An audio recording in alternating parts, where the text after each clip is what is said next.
de mi pastor John Romick. He tenido la oportunidad de servir en diferentes áreas y bueno, y por la gracia de Dios también el Señor me ha permitido no solo ser salvo, sino crecer también en esa salvación, servir en la iglesia local y bueno, por la gracia de Dios también pastoreamos en la ciudad de Bogotá y estamos aquí también para dar de lo que hemos recibido. Amén. Bueno, cuando estaba pues hablando con Pastor Luis Carlos, y bueno, reconozco también a todos los pastores, gracias por la invitación. Primero, pues gracias a Dios y bueno, a todos los pastores aquí, consiervos, hermanos en la fe que están sirviendo junto con nosotros al Señor y espero también poder honrar ese llamado y ese ministerio en ustedes. Pero cuando estaba hablando con Pastor Luis Carlos, él de hecho tenía en su corazón que habláramos un poquitico acerca de liderazgo y de servicio. Y pues simplemente quería que leyéramos una escritura. Quiero que me acompañe a Mateo del capítulo 4. Vamos a leer en el versículo 19. Mateo capítulo 4, versículo 19. Y vamos a procurar leer una porción de la palabra, pedirle a Dios que sea Él quien abra esa palabra y ya entramos en el tema que nos compete. Amén. Mateo capítulo 4, versículo 19. Y dice allí la palabra. Y les dijo, venid en pos de mí y os haré pescadores de hombres. Amén. Te doy gracias, Padre Celestial, por tu palabra. Gracias por tu presencia, gracias, Señor, porque si fuéramos en este momento a casa ya somos bendecidos porque tú eres nuestro Dios, porque tú nos amas, porque tu presencia inunda nuestras vidas, este lugar, porque podemos compartir y celebrar como una familia de fe. Pero además, Señor, tú también nos instruyes, nos das herramientas para que caminemos en victoria. Y te pedimos, Dios, que cada una de nuestras victorias sea una herramienta más para exaltar tu nombre. Para que la gente sepa que tú eres bueno, que tú eres Dios, que cuando vean nuestras vidas bendecidas, que cuando nos vean, Señor, caminando llenos de tu gozo, de tu unción, de tu paz, de tu poder, cuando nos vean, Señor, con esas vidas plenas que tú diseñaste y abundantes para nosotros, podamos decir, cuando nos pregunten qué es lo que ustedes tienen, podamos decir, tenemos un buen Dios. Tenemos un buen pastor.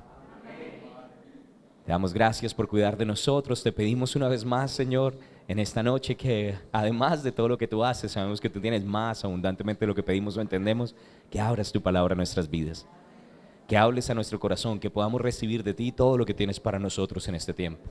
Recibe de antemano todo honor, toda gloria, toda alabanza y los que creemos decimos, amén, amén, gloria al Señor. Bueno, resulta que mientras estaba leyendo este pasaje, Mateo capítulo 4, verso 19, tenía varios versículos, pero el Señor me dijo que comenzáramos aquí. De hecho, me llamó la atención que cuando Jesús estaba haciendo el llamado a los discípulos, no solamente les dijo, vayan y prediquen y hagan esto y trabajen y sirvan, sino dijo, vengan en pos de mí. Amén. Y yo creo que ese es el primer llamado de todo creyente. No tiene que ir allí, pero en 1 Corintios, en el capítulo 1, en el verso 9, dice que fiel es Dios que nos llamó a tener comunión con su Hijo Jesucristo. Amén. ¿Y cuántos creen que ese es nuestro principal llamado? De hecho, yo me he dado cuenta que la gente que no cumple esa parte del llamado nunca tiene revelación del resto del llamado.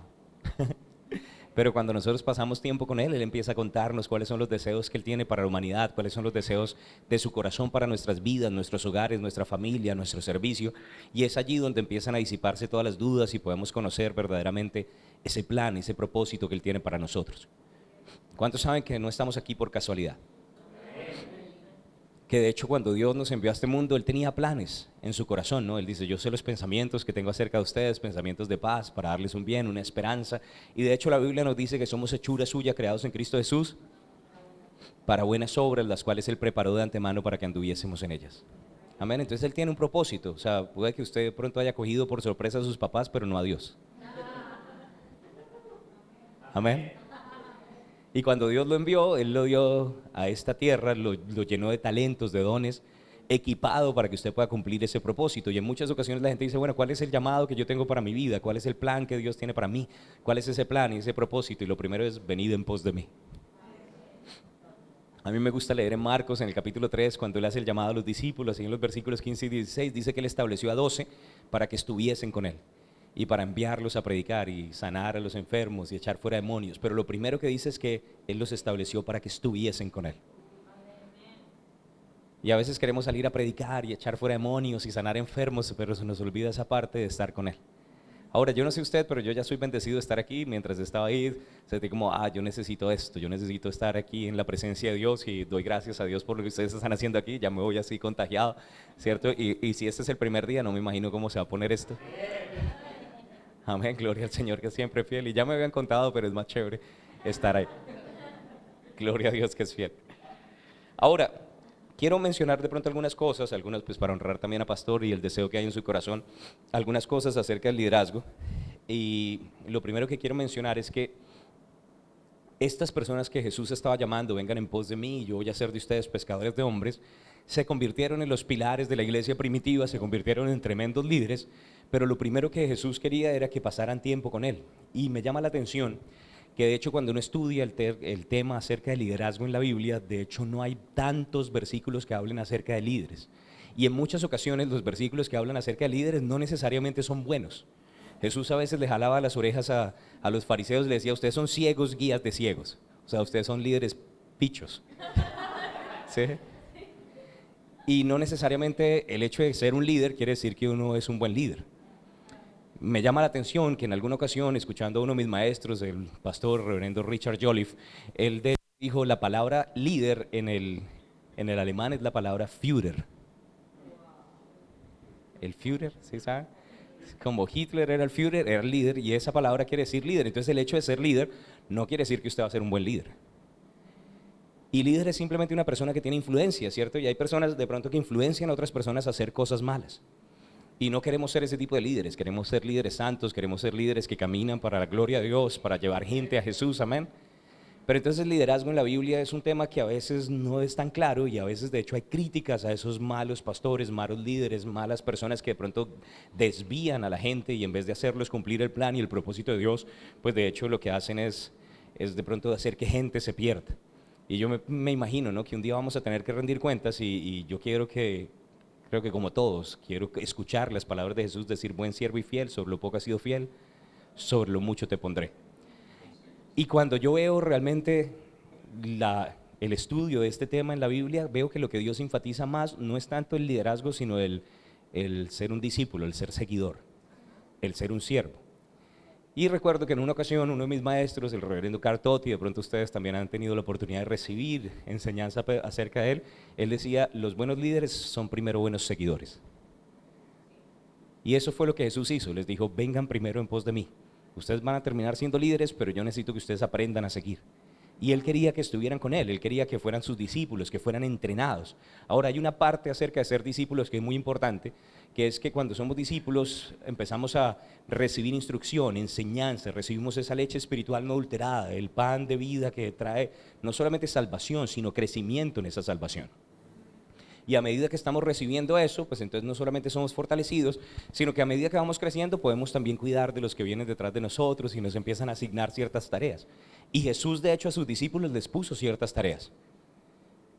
A veces los mandaba para que fueran y prepararan la comida, a veces los mandaba para que buscaran el burrito, para que organizaran el salón, el aposento alto donde iban a celebrar la Pascua, ¿cierto? A veces les decía pongan a la gente de 50 en 50, multiplicaba los panes y los peces en las manos de ellos, pero los ponía a trabajar. Entonces ser seguidor es trabajo. Diga conmigo, ser seguidor es trabajo. Bienvenido a la iglesia. Amén. ¿Cuántos quieren ser discípulos de Jesús? Y no solamente los entrenó y les dio la palabra, sino que a veces también ellos se equivocaban y cuando se equivocaban les jalaba las orejas. ¿Cierto? ¿Cuántos recuerdan que de pronto llegó un momento en el que Pedro llegó y caminó sobre las aguas y cuando empezó a hundirse, Jesús en vez de felicitarlo, bueno, caminaste un poquito, le dijo, hombre, poca fe, ¿por qué dudaste? Y a veces los corregía, ¿no? O cuando de pronto Jacobo y Juan con su mamá se acercan a escondidas diciéndole, yo quiero que uno se siente a la derecha y otro a la izquierda. ¿Recuerdan ese pasaje? ¿Cierto? Y todos los demás se dieron cuenta y estaban bravos. Jesús tuvo que corregirlos y regañarlos a todos. Dice, no, los que gobiernan las naciones quieren los primeros puestos, ¿cierto? Pero así no va a ser entre ustedes. O en una ocasión también le dijo a Pedro, apártate de mí, Satanás. ¿Qué tal que Pastor Luis Carlos cogiera a alguien? Apártate de mí, Satanás. Santo Dios. Pero eso es parte del ministerio, eso es parte de ser servidor. Y estas personas de hecho lo recibieron, incluso cuando les jalaron las orejas. Y gracias a eso empezaron a madurar. Y gradualmente el Señor ya los envió a predicar, a sanar y volvían gozosos. Hasta los demonios se nos sujetan en tu nombre. Pero todo esto vino por un proceso primero de sumisión. Muchas personas de hecho quieren tener autoridad, pero la autoridad es la cosecha de la semilla de sumisión. Voy a decirlo otra vez. La autoridad es la cosecha de la semilla de sumisión. Y una es la semilla y otro es el fruto, ¿no? ¿Cuántos saben que de pronto la semilla de la manzana no se ve igual que la manzana? Todos quieren tener la manzana, pero no quieren sembrar la semilla.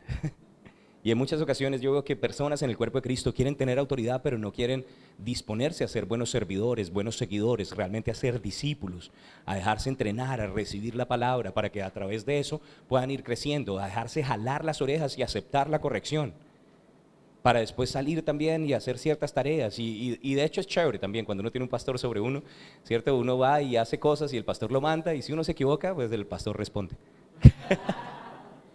Y Jesús hizo eso con sus discípulos. Primero los puso bajo su cobertura, los dejó cometer ciertos errores. A veces venían y alegaban, allá hay unos que están bautizando y no son de nosotros. Dice, pero pues, déjenlos quietos.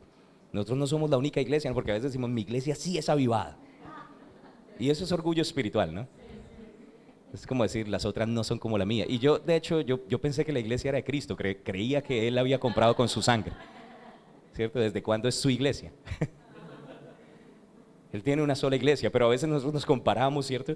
Y ellos cometían errores y Él les daba la corrección, y llegó un momento en el que cuando ya estaban listos, después de haber pasado por un tiempo de entrenamiento, dijo, como me envió el Padre, así también yo os envío. Y los empoderó, recibí del Espíritu Santo. Pero primero vino un proceso de entrenamiento. Entonces, cuando yo estudio el tema de liderazgo en la Biblia, me doy cuenta que de hecho lo que el Señor enfatiza es primero ser un buen discípulo. Un líder primero es un buen discípulo, un líder primero es un seguidor del líder de líderes, que es Jesús. Voy a decirlo otra vez, un líder primero es un buen seguidor del líder de líderes, de Jesús. Y también honra lo que Jesús le pide que honre. Entonces si Jesús dice, no dejes de congregarte, si Jesús dice, honra las autoridades que he puesto sobre ti, entonces como él sigue al líder de líderes y hace caso a Jesús, entonces le hace caso también a los pastores, hace caso también a las autoridades, y simplemente es un buen ciudadano, es una buena persona, y empieza a crecer en su salvación. Amén. Ahora, volviendo a estos versículos, de hecho, quiero que vea algunas cosas que en alguna ocasión estaba leyendo un libro de John Maxwell, creo que eran 15 leyes indispensables del crecimiento, o bueno, no estoy seguro si es en ese o en alguno, ¿cierto? John Maxwell tiene muchos libros de liderazgo, pero estaba leyendo algo acerca de diferentes etapas en el liderazgo cristiano, y de hecho él dijo esto, dijo, lo primero que Jesús, de hecho les dijo a los discípulos acerca del liderazgo es, no lo hagan como el mundo. Ellos de hecho estaban buscando pues, posiciones, ¿cierto? Uno a la derecha, otro a la izquierda, acabamos de mencionarlo, y él les dijo, yo no quiero que su liderazgo sea así. Y hay un tipo de liderazgo en el mundo que es el liderazgo básico, que es el liderazgo del que es el dueño del letrero, el liderazgo por título, el liderazgo por posición, ¿cierto? Porque yo tengo el título en la puerta, ¿cierto? Y tengo el letrerito así encima de la mesita. ¿Y cuántos saben que hay un tipo de liderazgo así? Porque a usted lo nombraron. Y dentro de la iglesia podría ser así, ¿cierto? El pastor lo puede poner, no sé, como líder, coordinador de pronto un área de bienvenida, y entonces yo ya soy el coordinador y aquí todos se me meten. ¿Eh? Pero el Señor dice, no, ese tipo de liderazgo es el liderazgo más bajo, ese es el liderazgo del mundo, y nosotros no queremos hacer las cosas como el mundo, las queremos hacer es por el Espíritu, empoderados por el Espíritu. Entonces quiero contarle que el primer como nivel básico de liderazgo es el liderazgo por posición, el liderazgo por título. Y en muchas ocasiones en las empresas, en el mundo, la gente funciona y bueno, ese es el jefe, ese es el gerente, entonces toca hacerle caso, ¿cierto? Pero el problema con ese tipo de liderazgo es que cuando usted ya no está en horario de trabajo, ya no le hacen caso. Entonces ya son las 5 y ya de aquí en adelante no me da más órdenes. Y ese liderazgo no funciona tanto con los jóvenes no responden bien a ese liderazgo, ¿cierto? Porque sienten es como es mandón, ¿cierto? Es un poco legalista y simplemente quiere que hagamos cosas y no ven como un interés genuino en ellos. Y Jesús dijo, yo no quiero que ustedes tengan ese tipo de liderazgo. Y él como líder empezó a establecer el ejemplo de cómo nosotros deberíamos hacer buenos líderes. Y él dijo, lo primero que yo quiero es que ustedes vengan en pos de mí. Entonces el segundo nivel de liderazgo es liderazgo por relación. Básicamente Jesús tenía una relación con sus discípulos. No sé si alguno ha escuchado esa frase que dice, a la gente no le importa a usted cuánto sabe hasta que no saben cuánto a usted les importa. A usted les importa a ellos. ¿Sí entiende lo que estoy diciendo? Entonces muchas veces nosotros queremos de pronto impartir información, revelación a las personas, pero muchas veces no tenemos una relación con ellos. Yo quiero contarle que este pasaje, Mateo 4:19, también aparece en Marcos 1, aparece en Lucas en el capítulo 5, y en Lucas en el capítulo 5 está conectado con la pesca milagrosa. Pedro le presta su barca a Jesús, de pronto usted ha leído la historia, ¿cierto? Y entonces finalmente Jesús, cuando se la va a devolver, ¿cuántos saben que cuando uno le entrega algo al Señor, Él lo devuelve pero multiplicado? ¿Cierto? Algunas personas no entienden eso, creen que Dios les quiere quitar cosas, pero ¿cuántos saben que Él es el mayor dador? Y entonces cuando Jesús le va a devolver la barca, le dice, boga mar adentro y echen sus redes. No, pero nosotros ya hemos estado pescando toda la noche, hasta que finalmente, o sea, como básicamente no le quiere hacer caso a los zapateros tus zapatos, usted es predicador, yo pescador. Pero finalmente le hace caso y dice, bueno, en tu palabra echaré una red. Y las redes dice que se rompían, llamaron a los barcos de al lado, dice que llenaron la barca y llegaron a la otra barca y las barcas se hundían. O sea, ¿cuántos saben que Dios es exagerado en bendecir? Ese es el Dios al que nosotros servimos. Y a mí me sorprende algo acerca de esto porque la Biblia de hecho me dice ahí en Lucas en el capítulo 5 que cuando Pedro ve eso, ahora imagínese eso, imagínese que usted está tratando de vender todo el mes algo, sacando adelante su negocio y llega una persona y en un día le hace la venta de 1 o 2 meses. ¿Ya? ¿Cuántos creen que ese sería un buen día? ¿Qué le diría usted a esa persona? Que venga más seguido, ¿no? O sea, como usted qué hace, no puede venir mañana también y hacemos... Pero Pedro, de hecho, cae postrado delante y le dice, apártate de mí porque soy un hombre pecador. Y ese es el problema de la conciencia de pecado. La conciencia de pecado no quiere recibir las bendiciones de Dios. No, la religión dice que Dios cuando ve al pecador se aleja y no lo puede ni ver. La verdad no es que Dios no pueda ver al pecador, la verdad es que el pecado es el que no puede ver a Dios. Y cuando usted estudia la Biblia, siempre el que peca es el que termina escondiendo. Es que tuve miedo y me escondí. No es Dios el que se esconde de los hombres, es el hombre el que se esconde de Dios. Pero Jesús quería dar noticias y le dijo, no, pecador, no pescador. Y en Lucas en el capítulo 5, antes de hacer el llamado a Pedro, él le dijo, yo quiero proveer por ti. Usted lee también en Marcos en el capítulo 1, justamente con ese llamado, que después de que ellos estuvieron en la pesca milagrosa, entraron en la ciudad, en Capernaum, y él estuvo ministrando también a la suegra de Pedro. Y le dijo, no solamente quiero proveer por ti, quiero también proveer por tu familia, quiero sanar a tu familia, quiero mantenerlos firmes. Ahora, todo esto está conectado con vengan en pos de mí. ¿Cuántos saben que es mucho más fácil seguir a Jesús cuando uno sabe que Él es bueno y que provee por uno y que cuida de su familia y que cuida de su casa? Y ellos fueron capaces de dejar todas las cosas atrás porque se dieron cuenta, Él no solamente quiere usarnos, Él quiere nuestro bienestar. Él está interesado verdaderamente en nosotros. Entonces el primer nivel de liderazgo en el mundo es liderazgo por posición, por título, pero hay un segundo nivel de liderazgo por relación. Cuando usted se conecta con las personas, cuando pasa tiempo con ellos. Ahora, a mí me pasa que a mí me gusta la palabra y amo la palabra, pero en muchas ocasiones, de hecho mi esposa, pastora Consu, ella me corregía porque yo quería simplemente lleguemos, estudiemos la Biblia y ya, vámonos para la casa y nada más. Así la gente quiere compartir, ¿no? Y tomarse un cafecito y hablar y saber cómo va su vida, y para mí eso es como todo el relleno mientras predicamos la palabra. Y hay gente que es más relacional, ¿no? Pero entonces para ella es más fácil compartir y conectarse con las personas. Y entonces nosotros teníamos grupos en las casas, entonces los llamábamos casas de fe. Y ella me hizo cambiarle el nombre y ahora se llaman casas de comunión y fe. Y de hecho ya nos toca cambiar el nombre, ahora vamos a hacer casa de fe y vida, ¿cierto? Porque ahora estamos en transición con Igleco, pero básicamente lo que ella quería es no solamente recibir la palabra, para eso pueden simplemente poner una enseñanza en internet, ¿cierto? Escuchar la predicación del domingo, pero cuando están reunidos ahí es tiempo de orar, de sobrellevar las cargas los unos de los otros, de amarse los unos a los otros, de perdonarse los unos a los otros. Y eso quiere decir que se van a ofender los unos a los otros. Pero eso es parte de la iglesia, ¿no? Y es como una familia, literalmente Él es el padre, nosotros somos hermanos. ¿Y cuántos en la familia tienen familia rara?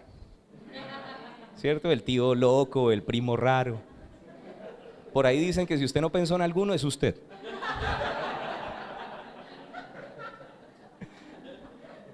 Y las familias no son perfectas, ¿no? Y lo mismo sucede con la iglesia no es perfecta, pero es un lugar perfecto para gente imperfecta.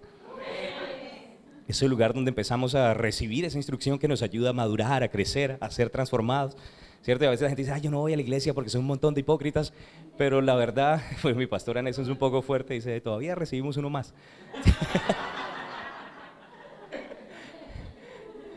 Pero me gusta como dice el pastor John David Romick, él dice, es como decir, yo no voy al hospital porque hay un montón de enfermos. Pues precisamente para eso es, ¿no? Y la iglesia es para que podamos también recibir instrucción, ser transformados. Pero bueno, lo que quería mencionar acerca de esto es que hay un segundo nivel de liderazgo que es de relación. Y Jesús les dijo, yo no solamente quiero que hagan cosas, yo no solamente quiero que sirvan, yo quiero que también nos conectemos, que nos conozcamos. Amén. Y los líderes que tienen ese carisma, que se dan por la gente, que muestran interés, que les preguntan cuáles son sus necesidades, que les dicen yo quiero orar también por tus necesidades y están haciendo seguimiento y están pendientes realmente de cómo van las cosas con ellos, son más efectivos de los que simplemente tienen un título. Es que aquí yo soy el pastor, aquí yo soy el líder de la alabanza, aquí yo soy el líder de oración. Amén. Entonces el primer nivel de liderazgo es por posición, por título, pero el segundo por relación. Pero todavía hay más niveles. Y él les dijo, venid en pos de mí y yo os haré pescadores de hombres. Entonces el tercer nivel básicamente es, ustedes están haciendo lo que llevan haciendo por un tiempo, ustedes son pescadores de pescaditos, de pececitos, pero yo quiero ampliarles la visión. Yo quiero que vean más allá, que no solamente estamos trabajando por la comida de este mundo que perece, sino que hay cosas que son eternas, que son más importantes. Y necesitamos ayudarle a la gente también a ver más allá. Eso es parte del trabajo de liderazgo, ¿no? De hecho, por ahí dicen, liderazgo es influencia, ¿cierto? Liderazgo es la capacidad también de influir en otras personas y a veces uno dice, ay, pero ¿será que yo sí soy capaz de influir? Y normalmente yo he visto que hay personas de pronto que son más extrovertidas, que son capaces de conectarse con personas, hay unos que son un poquito más tímidos, pero estaba leyendo un estudio que dice que la persona más tímida en su vida puede alcanzar hasta 10,000 personas en el lapso de su vida, o sea, influencia a 10,000 personas en el lapso de su vida. Entonces no solamente vamos a tener personas sobre nosotros y al lado de nosotros, sino también debajo de nosotros que están viendo nuestro testimonio, que están viendo nuestro ejemplo. Entonces liderazgo realmente es influencia. Por ahí dicen que si usted no tiene influencia, usted no es verdaderamente un líder, ¿cierto? Si usted simplemente, o sea, no tiene seguidores, personas de pronto que están viendo su ejemplo y lo que usted está haciendo, y no está yendo como en una dirección exacta, y dice, lo que está haciendo es tomando un paseo, ¿no? Y nadie lo va a estar siguiendo. Estaba escuchando en una ocasión un testimonio también de un predicador famoso, dijo que él se bajó del avión y cuando de pronto le empezó a caminar y estaba pensando, Señor, tú si quieres realmente que yo sea un líder, que yo comience una iglesia, cuando de pronto se dio cuenta y dijo, ¿por dónde voy? Por aquí no es lo de las maletas, y se fue a dar la vuelta, venía todo el mundo detrás siguiéndolo. Y él cuando se dio cuenta dijo, qué pena, todo el mundo lo estoy quedando así. Chistoso, pero dice que en ese momento el Señor le habló y le dijo, ¿todavía crees que no eres un líder? Y ese es el problema del liderazgo, si usted va bien, todo el mundo va bien. Por eso hay que seguir a Jesús, ¿no? Cuando usted sigue a Jesús, todo va bien. Pero bueno, igual, no solamente necesitamos guiar personas, influenciar personas, sino tenemos que llevarlas a algún lado. Y nuestro propósito es llevarlos a Jesús. A mí me gusta de pronto el liderazgo de Juan el Bautista, ¿cierto? Que cuando él vio a Jesús dijo, miren, este es el Cordero de Dios, el que quita el pecado del mundo. Y no tuvo problema de simplemente hacer que sus discípulos dejaran de ser discípulos suyos para que fueran discípulos de Jesús. Yo no quiero discípulos míos, yo quiero que la gente se convierta en discípulos del Señor. Amén, que aprendan a seguirlo a Él, el Rey de Reyes y Señor de Señores, porque si Él es su pastor, si ellos escuchan su voz, si son guiados por el Espíritu, nada les falta ni les faltará. Y Dios va a suplir todas sus necesidades conforme a sus riquezas en gloria. Entonces Jesús también quería darles una visión y nosotros necesitamos también ayudarle a la gente a conectarse no solamente con la personalidad, sino con la visión, con el plan, con el propósito, con el Dios eterno que hace todas las cosas perfectas y buenas para la vida de cada uno, pero que además tiene planes y propósitos en esta tierra para bendición de muchos. Y necesitamos ayudar a la gente a conectarse no solo con nuestra personalidad, sino con la obra, con el trabajo de Dios. Llega un momento en el que la gente, puede que de pronto usted sea la persona más amorosa y se preocupe por ellos y se rían y tengan comunión y las reuniones son chéveres, pero si no hay un propósito, no van a sentirse satisfechos porque Dios nos diseñó para dar fruto. Desde el momento en el que fuimos creados, dijo, fructificad y multiplicados. Amén, y estamos llamados a dar fruto, a hacer cosas que sean de bendición. Más bienaventurado es dar que recibir, y cuando estamos siendo productivos nos sentimos vitales, nos sentimos alegres. Por ahí dicen que cuando la gente se jubila, si no encuentra algo que hacer, empieza a morirse. Entonces necesitamos dar fruto. Y entonces la gente, chévere poder compartir y reírse. Y de pronto cuando están jovencitos, esta es la parte importante y eso. Pero llega un momento que si no hay un propósito, si no hay un objetivo, si no hay algo que alcanzar, si no hay una meta, nos sentimos insatisfechos en nuestro corazón. Ahora, ¿qué estoy diciendo? Yo sé que aquí hay algunos pastores, líderes también. Usted no solamente quiere conectar a la gente con usted, sino con la visión que Dios le ha dado a usted y a su iglesia. Y ahí viene una pregunta importante. ¿Usted conoce la visión de su iglesia como servidor, o usted conoce como pastor la visión que Dios le dio? Y es chistoso que haga esta pregunta porque se supone que uno la debería saber. Pero yo recuerdo que cuando Dios me llamó y ya empecé a orar y me había dado una visión, yo oraba y yo decía, pero no me la sé bien. Me sabía más la de mi pastor que la mía. Eso quiere decir que mi pastor estaba haciendo un buen trabajo, ¿cierto? Porque él sí había impregnado esa visión. Y hasta el día de hoy yo conozco la visión de mi pastor: ser usados por Dios para ayudar a introducir en Colombia, Sudamérica y las naciones el último derramamiento y gran cosecha del Espíritu Santo antes de que Jesús regrese. Y no sé en qué momento eso quedó grabado así en mi corazón, pero pareciera que él lo predica todo el tiempo, hasta el punto en el que yo dije, yo quiero ser parte de eso. Los líderes deberían estar poniendo enfrente de las personas la visión, que la gente sepa para dónde vamos, para que puedan tomar la determinación, dice, si se quieren subir en ese bus o no, para que cuando vengan sepan que hay un propósito en el venir, que no solamente venimos aquí a pasar el tiempo y pasarla bueno, sino que estamos aquí trabajando por la cosecha, estamos trabajando para darle la gloria a Él. Entonces Jesús les dijo, no solamente yo quiero pasar tiempo con ustedes, yo quiero también llevarlos de lo que ustedes están haciendo para que quiten la mirada de las cosas temporales y las pongan en las cosas eternas, que quiten la mirada de lo visible y lo pongan en lo invisible, porque también hay un reino que ganar, hay galardones que vamos a recibir y yo quiero que ustedes trabajen por lo eterno. Entonces el primer nivel de liderazgo, posición, título. El segundo nivel, relación. Pero el tercer nivel, visión. Dios quiere que tengamos visión, que tengamos propósitos. Y cuando usted conecta a la gente, no con usted, sino con la visión, el día que usted no esté, la gente va a seguir marchando, porque no lo están haciendo solamente por agradarle a usted, sino porque hay cosas que cumplir. Eso quita el problema de que solamente sirven cuando el pastor está ahí, ¿no? Agradando al ojo. ¿Cuántos saben que la Biblia dice todo lo contrario? No hacemos las cosas para ser vistos de los hombres, sino lo hacemos como para el Señor, ¿cierto? Porque de Él viene la promoción, porque al Cristo, el Señor, es que servimos. Entonces Él no quiere simplemente que sirvamos en lo exterior. Pero ¿cómo hace uno para que eso esté en el ADN y en el corazón de las personas? Cuando ellos tienen clara la visión. Y llega un momento en el que dicen, yo no estoy haciendo esto por un hombre, yo no lo estoy haciendo solo por el pastor o por mi líder o coordinador, lo estoy haciendo es por Jesús. Y eso los motiva. Hay un pasaje que a mí me bendice un montón, que es cuando Jesús les da la segunda pesca milagrosa, parecido como a esta. Y ahí es cuando Pedro recibe el llamado, pero en la segunda pesca milagrosa, Pedro vuelve y recibe su llamado. ¿Cierto? Y dices, ¿tú me amas? ¿Me amas más que esto? Señor, tú lo sabes. ¿Cuántos recuerdan ese pasaje? Pero me llama la atención que justamente Jesús muere y uno ve a los que eran pescadores echando para atrás. Se fueron a pescar. Y ese es el problema cuando la gente se conecta con el carisma y la personalidad del pastor. ¿Qué pasa si el pastor se muere? Entonces se acaba la iglesia y echan para atrás y vuelven otra vez a pescar.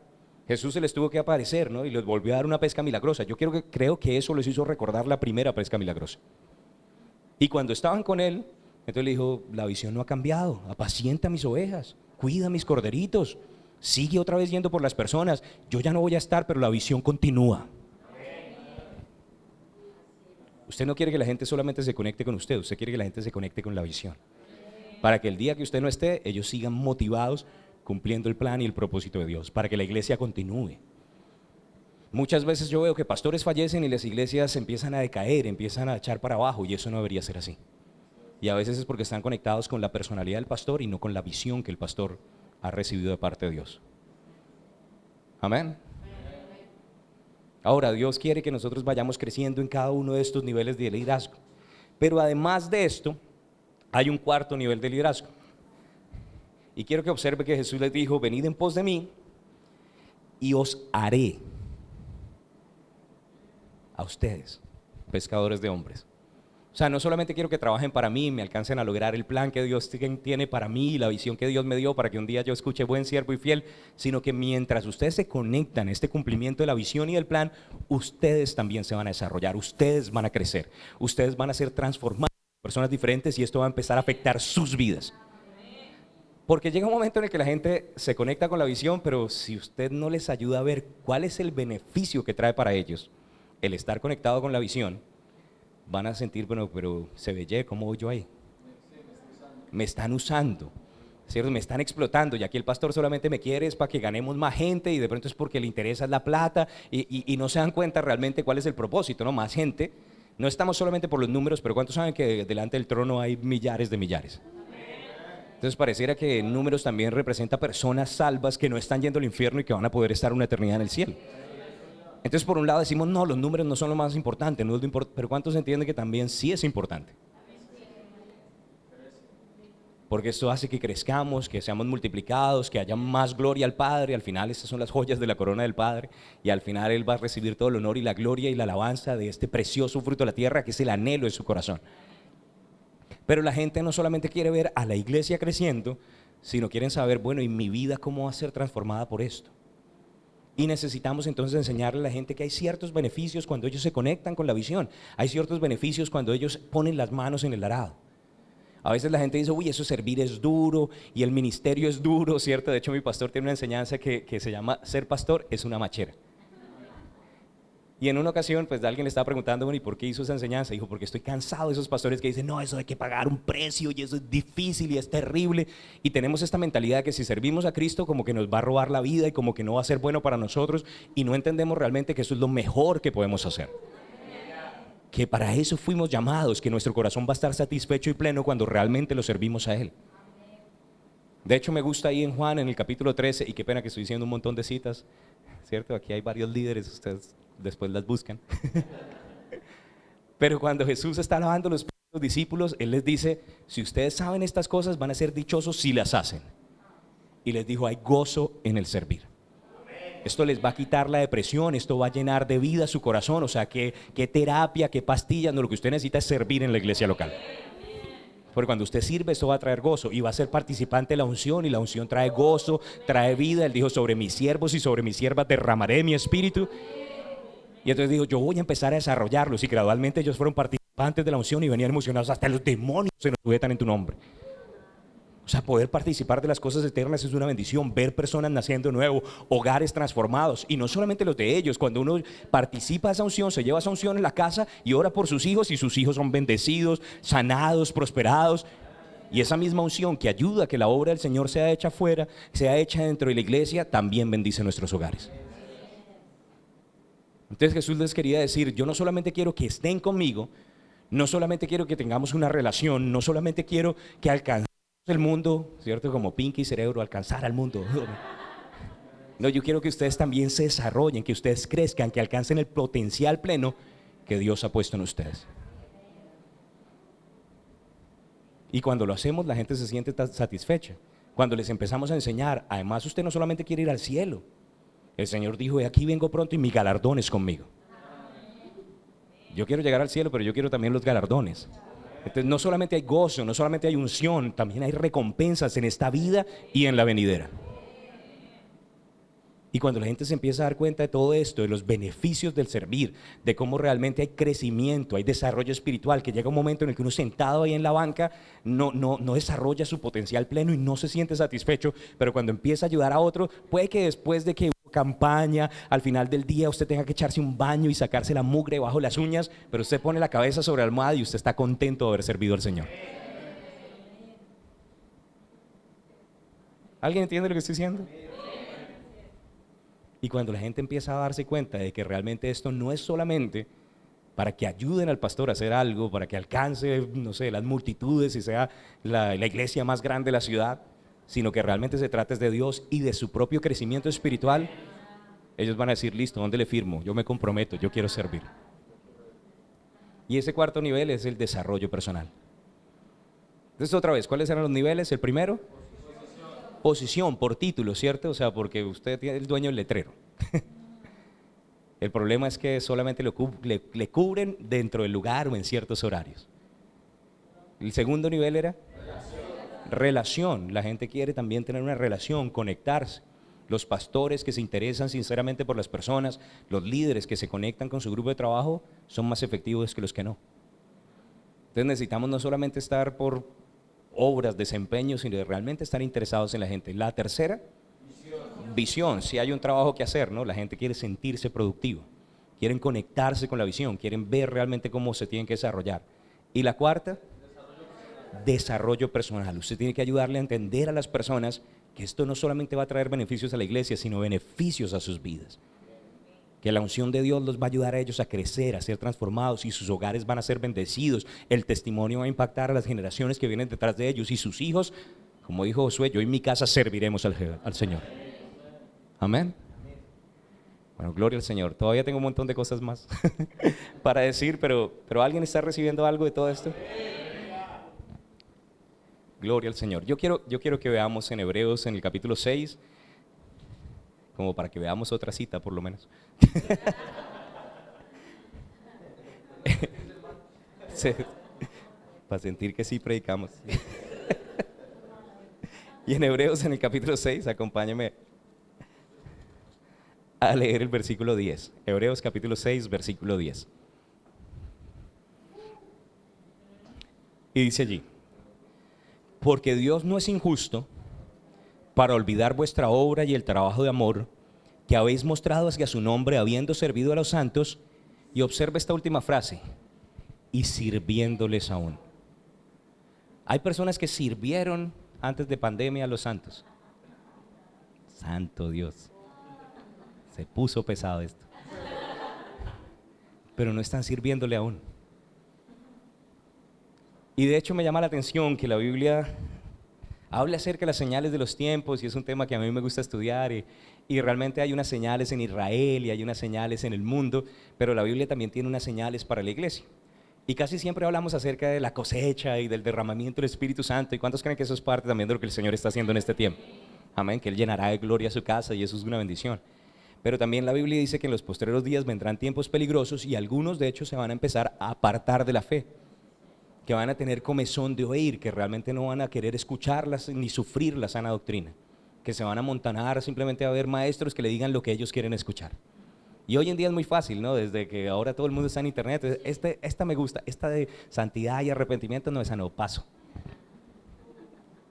¿Cierto? Cuando me hablan acerca de cómo Dios me bendice, es así: dígame cuánto Dios me ama y yo quiero un Dios Papá Noel. Pero cuando es de honrar a Dios, no, esa parte no. Y estamos viviendo en esos tiempos, lastimosamente. A mí me llama la atención en 1 Tesalonicenses 5, no sé si de pronto usted lo ha leído. 1 Tesalonicenses 5 está después de 1 Tesalonicenses 4. Pero hay un momento donde dice, de hecho, a los líderes de la iglesia, que debemos amonestar a los ociosos, animar a los débiles, a los de poco ánimo, ¿cierto? Exhortar a los débiles. Y cuando yo veo eso, justamente es antes del rapto, diciendo que no quiero que ignoren acerca de los que duermen como los que no tienen esperanza, porque el Señor vendrá, sonará trompeta, los muertos en Cristo resucitarán primero. Y luego dice, pero ustedes ese día no los va a coger por sorpresa, y empieza a hablar acerca de cómo va a ser la iglesia al final. Y dice, hay una gente con poco ánimo, débiles, ociosos, y esa es la condición de la iglesia en el final. Santo Dios. ¿Alguien ha leído esos pasajes? Pero cuando yo leo este versículo aquí en Hebreos capítulo 6, verso 10, dice: Dios no es injusto para olvidar vuestra obra y el trabajo de amor que habéis mostrado hacia su nombre. Ahora, ¿cuántos creen que tenemos un Dios justo? Un día vamos a comparecer delante del tribunal de Cristo. Y la Biblia dice que no es simplemente para ver si vamos a ir al cielo o no. Si usted recibió a Jesús, eso ya está arreglado. Amén, usted ya clasificó. No por sus méritos, no por sus obras, sino por la sangre que Él derramó por nosotros en la cruz. Gracias, Señor Jesús. Pero entonces, ¿para qué vamos a ser juzgados? La Biblia dice que todos compareceremos delante del tribunal de Cristo para ver lo que hayamos hecho en el cuerpo. Y no dice en este cuerpo, en el cuerpo.